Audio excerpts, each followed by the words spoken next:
Alrighty, Joseph is doing a oral submission for his gospel story 808908116.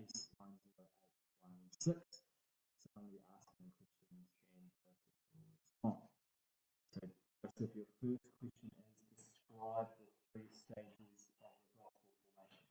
So the first stage of the gospel formation was Jesus living his life and basically how he went around teaching and preaching and telling his stories of just not what God had told him to do, but what Jesus knew was right and was partly through God. And then the second stage was when, after he died for the second time, went back up to heaven and his apostles went out and just were told to spread the word and were told that he was going to come back.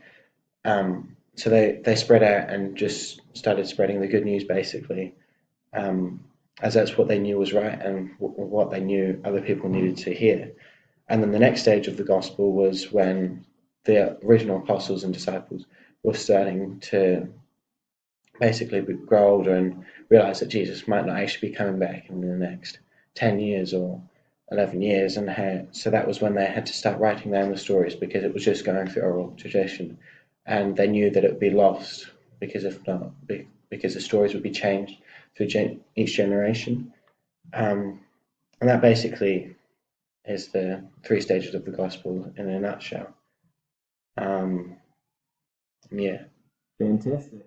So looking at Luke's gospel, who was Luke writing for his audience? And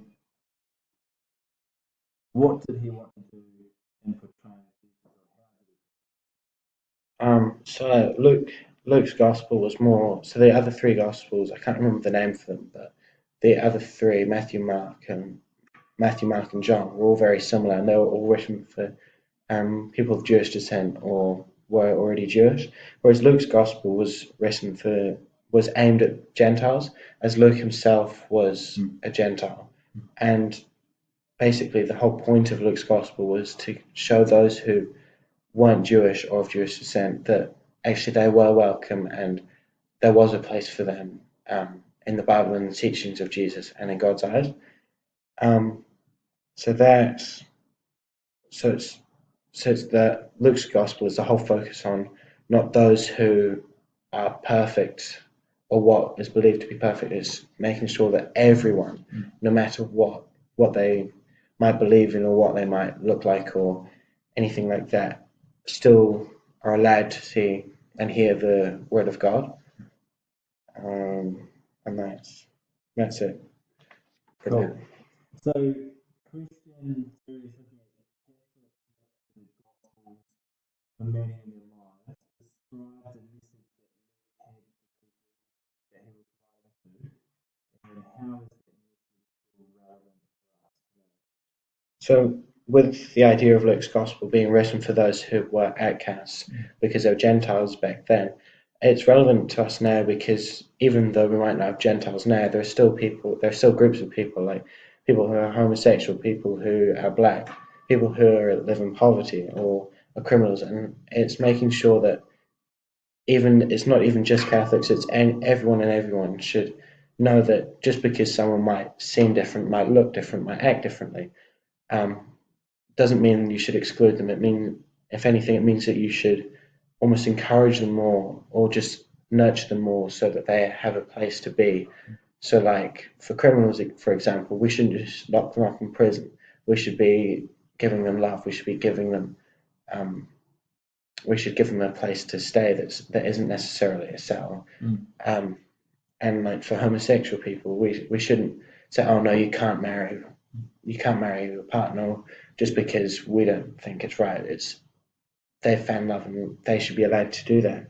Um, and like people who are black, like with the apartheid in South Africa, they were there first, and then white people came through and just thought that they were lesser, so just because they had a different skin color. Um, and then also, and so basically, if we manage to live our lives like how Luke's gospel portrays, um, we would never have to look after ourselves because we'd always be looking after someone else. And if everyone did that, then everyone would be looking after everyone else. So, as I said, you'd never have to look after yourself because you'd have someone else. Awesome. Christian, for looking how the teaching of the Catholic Church has been influenced by, and you would have picked one of those bits of scripture there. So if you just, that's a question for which scripture did you pick? I picked probably the best one that I found was Luke 10:38 to 42, and that was in that scripture. It was with Martha and Mary, where Jesus had come to their house, and Martha was busy preparing their meal, the meal for Jesus, and Mary was just sitting at his feet listening to what Jesus had to say. And then Martha came through and said to Jesus, "Why isn't Mary helping me? She should be helping me because she's a woman as well." And Jesus replied that Mary's made her own choice, and she's decided to listen to me instead of prepare food, instead of preparing the food. And now many people would say that Mary made the correct choice because she didn't worry about the present things. She was prepared to learn, and she was prepared to take on new ideas that Jesus was providing her with.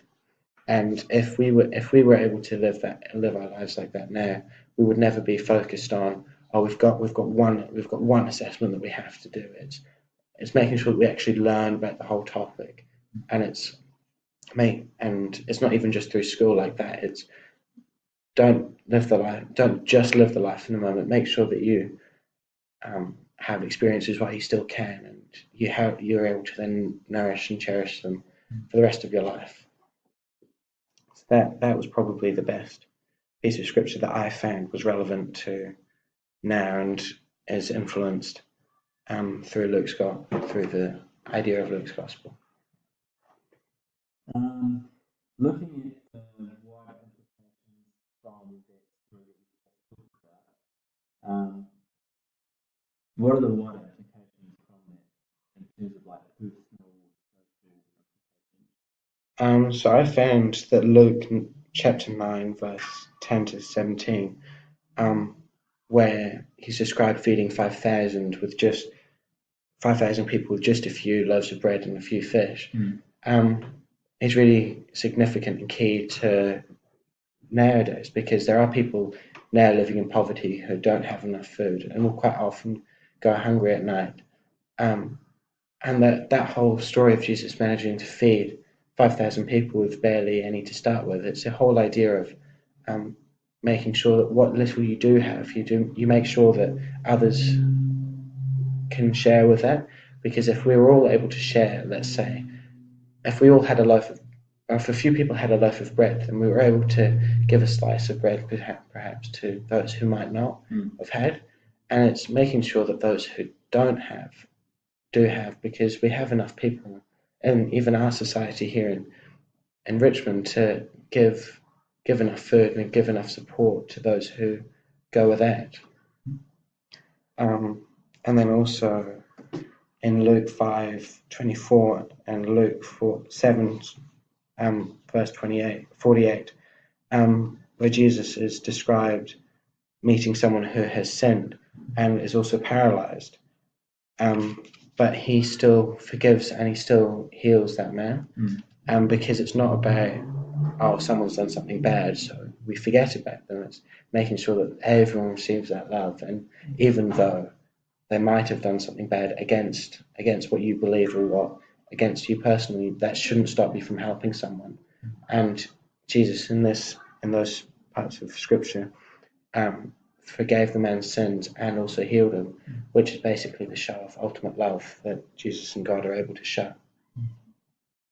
And that pretty much wraps it up for that. Excellent.